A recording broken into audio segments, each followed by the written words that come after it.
Imagine waking up tomorrow morning and everything seems normal at first.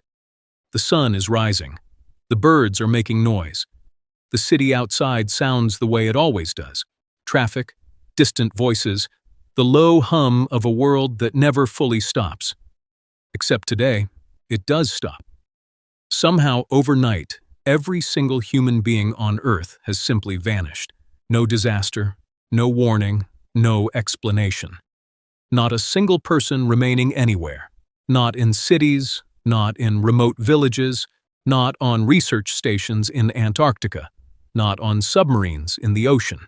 7 billion people, gone, as if they were never there. Just silence, spreading across the planet from one end to the other.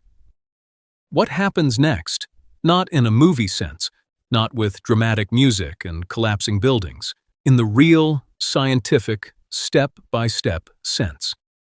Because the world humans built is extraordinarily complex, extraordinarily dependent on constant human attention, and extraordinarily fragile in ways most people never think about. And the natural world, the one that existed long before us and will exist long after anything we leave behind, responds to our absence in ways that are both surprising and, in many ways, hopeful.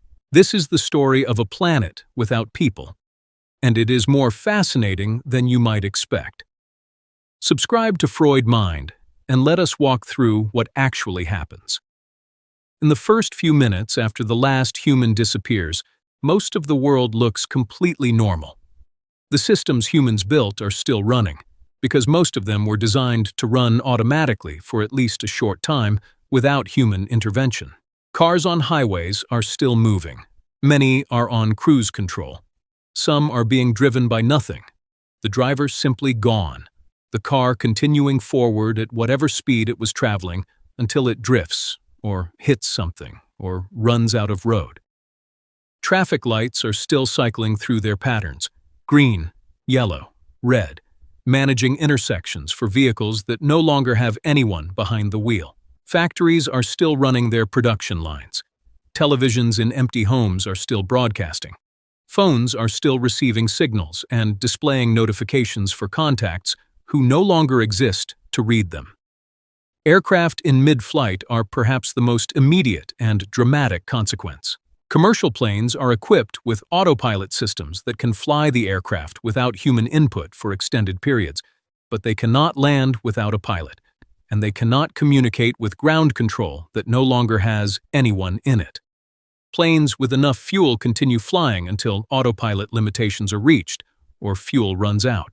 Over the hours that follow, aircraft come down in various ways, some crashing in remote areas, some running out of fuel over oceans. Air traffic control towers stand empty, their radar screens showing blips that move and then, one by one, disappear. Trains in many countries have automated safety systems that bring them to a controlled stop if the driver becomes incapacitated. Systems called dead man's switches that require the operator to regularly push a button or apply pressure to a pedal to confirm they are conscious and present. Without a human hand on the control, these trains stop. Others, on routes with less automation, continue until they reach the end of a track or run out of power. In hospitals, emergency generators kick in when the main power shows signs of instability, keeping life support systems and critical equipment running. In nuclear power plants, which require continuous human monitoring and active management of their cooling systems, automated safety systems engage. For now, everything is holding. But the clock is already running. In the first 24 hours, the world continues to function in a surprisingly orderly way. The infrastructure humans built is robust enough to keep running for a while on its own. But already, the first signs of what is coming are beginning to appear. Power plants, coal, gas, nuclear, hydro, continue generating electricity. Most modern power plants have automated systems that can maintain operation for hours or even longer without direct human oversight. The grid stays up, at least in many areas. Water treatment facilities continue pumping treated water into municipal systems. Traffic lights keep cycling. Emergency services continue broadcasting signals on frequencies that nobody is listening to. Zoos are one of the first places where the human absence creates immediate crisis. Animals that depend on daily feeding and care begin experiencing stress and hunger. Animals in enclosures designed to keep them safely contained are still contained, for now. But without feeding and without the maintenance of electrical systems that power some enclosures, the situation is already becoming difficult. Large carnivores in zoos are among the animals that will face the most severe consequences in the days ahead. On farms, the situation is similarly stark. Dairy cattle, whose udders become painfully distended without milking, begin experiencing significant distress within hours. Chickens in industrial egg-laying facilities, pigs in commercial pens, cattle in feedlots. All of these animals are entirely dependent on continuous human supply of food, water, and management. Without it, the conditions deteriorate rapidly. The ocean, meanwhile, is already different. The constant background noise of ship engines, sonar pings, and industrial activity that fills the world's oceans 24 hours a day begins, for the first time in centuries, to go quiet. By the end of the first week, the world that was familiar has begun its first significant changes. The power grid is failing. Power plants require continuous fuel supply, maintenance, and active monitoring, and without human management, systems begin dropping offline. The electricity goes out first in the regions most dependent on continuous fuel supply. Coal and gas plants are the first to fail, as automated systems shut them down without deliveries to replenish fuel. Hydroelectric plants last longer, since they require no fuel. Nuclear plants are shut down by automated safety systems that detect the absence of proper monitoring and initiate controlled shutdown procedures. But this process takes time and is not instantaneous. As electricity fails, the cascade of consequences begins. Water treatment plants lose power and stop pumping. Internet servers, which require enormous amounts of electricity to run and to cool, begin shutting down as data centers lose power. Mobile phone networks, which also require powered base stations to function, begin going silent. The Internet, that vast global network of communication and information that has come to feel as fundamental as the air, starts going dark, region by region. Fires begin in some areas. Electrical faults, without anyone to detect and respond to them, allow small fires to start and spread unchecked. Some industrial facilities experience failures that release heat or sparks into the surrounding environment. Urban areas, particularly those with aging electrical infrastructure, are most vulnerable. Pets, the animals that have lived most closely with humans and that in many cases cannot survive without us, face one of the most poignant situations in the post-human world. Dogs, which evolved alongside humans over tens of thousands of years and whose entire social and feeding ecology is organized around human partnership, are trapped in homes, running out of water, desperately waiting for owners who are not coming back. Those that manage to escape face a world they were not bred for. Cats, more independent by nature, begin transitioning to feral behavior more quickly. Some will survive, others will not. By the end of the first month, the transformation is becoming visible. Most cities have lost electricity entirely. Without powered pumps, the water pressure in municipal systems collapses. Pipes that once carried clean water now carry nothing, or slowly begin to collect standing water that breeds insects and bacteria. Subway tunnels begin flooding. The infrastructure of cities, it turns out, is fighting a constant battle against water, and without humans to run the pumps, water is winning. In warmer regions, plants are already beginning to do something remarkable. In every crack, in every concrete surface, sidewalks, roads, parking lots, where a seed has been sitting waiting for conditions, tiny plants are pushing through. The green edges of the urban environment that were kept in check by mowing, trimming, and herbicides are spreading. Grass is taller. Weeds are flowering where they were always pulled before they could. The plants were always there, waiting. Wildlife is beginning to notice the change. Animals that avoided cities because of the noise, the activity, the constant human presence are beginning to cautiously explore the edges of urban areas. Deer appear in suburban streets. Birds that were kept away from certain areas by human activity return. The animal world is not experiencing the disappearance of humans as a loss. It is experiencing it as an opening. A year after the disappearance, the world looks recognizably different. Plants are growing through road surfaces across the planet. Vines are climbing building facades where they were previously cut back. Parks that were manicured lawns are becoming wild meadows. In warmer climates, tropical growth is beginning to cover structures that were exposed to it only months ago. The air is cleaner. Without the constant exhaust of billions of vehicles, without the continuous emission of industrial facilities, without the aerosol sprays and the agricultural chemicals, the air quality in most urban areas has improved significantly within months. In regions where air pollution was severe enough to permanently affect human health, parts of Asia, parts of South America, parts of Africa, the difference is measurable and dramatic. The sky, in these places, looks different. Rivers and lakes are changing.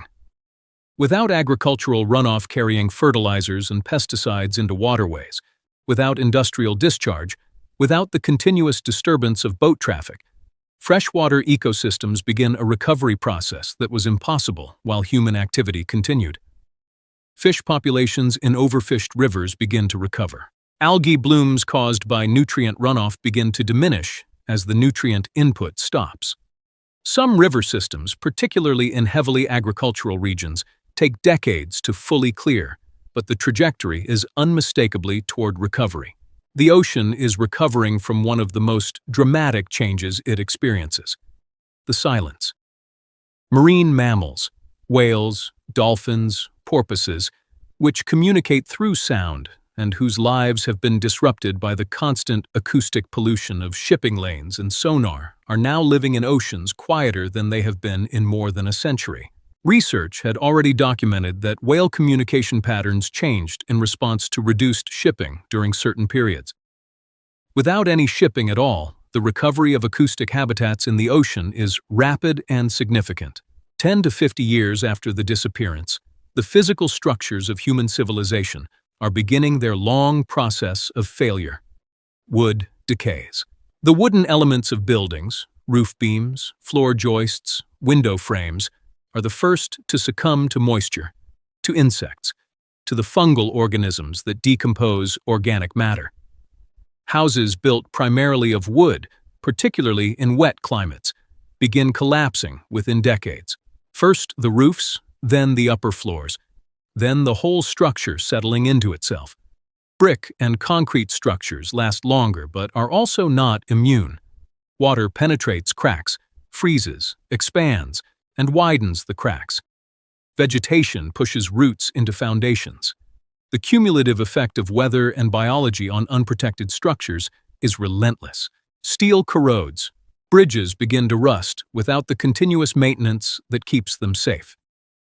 The steel cables of suspension bridges are particularly vulnerable to water penetration. The concrete of road surfaces cracks and heaves as plant roots push through and freeze-thaw cycles break it apart. Roads, which seem so permanent, so solid, are, without constant repair, temporary things. Where humans once lived, nature is conducting its own reclamation project. In North America, forests are expanding into former suburbs as the tree line advances into areas where human settlement once kept it back. In Europe, wolves, whose populations had been recovering in certain areas before the disappearance, have spread into regions where they had not lived for generations. Deer populations, without hunting or vehicle traffic to keep them in check, expand dramatically. Bears explore abandoned towns. The rewilding that conservation biologists had spent decades arguing for and working toward is happening automatically, without any advocacy required. Between 100 and 500 years after the disappearance, most of what humans built is gone or failing. Houses have collapsed. Most residential and commercial buildings, unless they were built from stone or reinforced concrete of exceptional quality, have become rubble that plants are already growing through, that animals are sheltering in, that water is slowly dissolving. Skyscrapers, which require enormous resources of maintenance and repair to remain standing, are deteriorating. Glass falls from frames, metal rusts and warps, concrete cracks. The skeleton of a city that was once a symbol of human achievement is becoming a strange landscape, part ruin, part forest, parts already completely unrecognizable as the thing it once was. Underground infrastructure floods and collapses. The subway systems of major cities, having been filling with water for decades, become essentially underground rivers. Tunnels built under rivers and harbors eventually give way. What remains standing longest are the structures built from stone with the most massive construction. Ancient-style monuments of solid masonry, the strongest stone structures, geological features that human civilization incorporated into its architecture. But even these are being worked on, constantly, by the slow processes of weathering and biology. One of the most significant problems in the early post-human period, one that receives less attention in popular thought experiments, but that scientists take seriously, involves the infrastructure that humans built to contain dangerous materials. Nuclear power plants, managed correctly, are remarkably safe. But they require continuous management, particularly of cooling systems, to remain so. Without humans, the automated safety systems can manage the shutdown process for a period. But the long-term storage of nuclear material and the management of spent fuel remains a serious concern. Some facilities, depending on their design and the state of their cooling systems, could experience significant problems in the decades after the disappearance, problems that would affect ecosystems in their vicinity for long periods. Chemical plants and industrial facilities containing hazardous materials represent a similar concern. Many industrial chemicals are stored under pressure or in containers that require maintenance to remain sealed. Without that maintenance, leaks and releases become likely over time, affecting the ecosystems surrounding former industrial sites for decades. Dams represent a different category of risk. Many of the world's major dams were built to last for a defined period of managed operation. They are not designed to be abandoned indefinitely. As structural integrity decreases over decades without maintenance, the eventual failure of some major dams would release enormous quantities of water into valleys below, reshaping rivers and flooding lowland areas in ways that would take generations to stabilize. Nature is not simply recovering into a pristine state. Millions of years from now, a time frame that makes our entire human history seem like a fraction of a second. What would remain of us? Geologically, almost nothing recognizable. The mountains and rivers and coastlines of the Earth are continuously reshaped by tectonic movement, by erosion, by the slow cycling of rock through geological time. The cities that seem so permanent to us would, over millions of years, be compressed and buried and eventually incorporated into the geological record, if they are preserved at all. A future intelligent being sifting through the rock layers of that era might find thin layers enriched in certain metals, in plastics, in the chemical signatures of industrial activity. What scientists today call the Anthropocene, the geological epoch defined by human impact on the planet, would be visible as a thin but distinct band in the rock record, a layer that said, something changed here. The clearest evidence that would remain is probably our oldest and most massive stone structures. The pyramids of Egypt, built from millions of tons of limestone, would likely remain standing in some recognizable form for tens of thousands of years, possibly longer in the right conditions. Stonehenge, the carved faces of Easter Island, if buried by sediment, could survive for an extraordinary period. Mount Rushmore, faces carved into a granite mountain, might remain in some form for hundreds of thousands of years. though erosion and freezing would eventually work away at even granite. We produced an extraordinary quantity of plastic, material that does not biodegrade in the biological sense, but instead fragments into smaller and smaller pieces over thousands of years. Microplastics, already distributed across the entire planet, including the deep ocean and remote mountain environments, would remain long after everything else we made was gone. The question of whether the Earth would be better off without humans is not a simple one, and it deserves a thoughtful answer rather than a simple yes. The natural world would unambiguously recover in many ways. Species that were under pressure from hunting, habitat destruction, and pollution would have the opportunity to rebuild their populations. Forests would expand. Oceans would quiet. Rivers would clear. The extraordinary diversity of life that was squeezed by human activity would, in many cases, have room to expand back into the space it vacated. But some species would struggle. Animals that evolved alongside humans, domesticated dogs, cats, cattle, sheep, horses, pigs, would face a world they were bred away from over thousands of years. Some would adapt. Some would be absorbed back into wild populations through interbreeding. Many would not survive the transition. The world of nature is not uniformly kind, and animals that lost their ability to fend for themselves through thousands of years of domestication would face the consequences of that.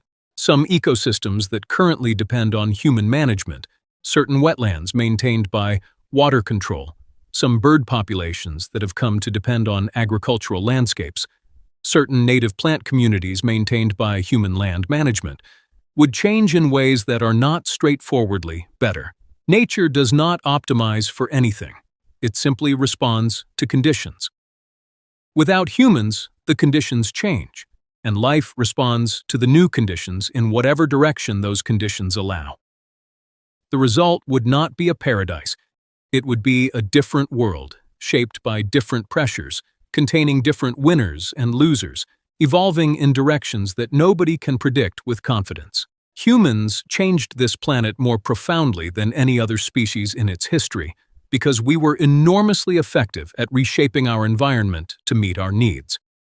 We rerouted rivers, cleared forests, built cities, altered the atmosphere, moved species around the globe, and left our mark on every corner of the Earth, including the deepest ocean trench and the highest mountain summit. And yet, the Earth has been through things that make our impact look modest. Mass extinction events, ice ages covering most of the surface, asteroid impacts, volcanic eruptions that altered the atmosphere for thousands of years. Every time, life has recovered, not in the same form, not with the same species, but with the same tenacity and the same capacity for complexity that it has demonstrated for 4 billion years. If every human disappeared tomorrow, the planet would not end. It would not mourn. It would simply begin, in the way it always has and always will, adapting to new conditions. The silence that followed us would not last forever.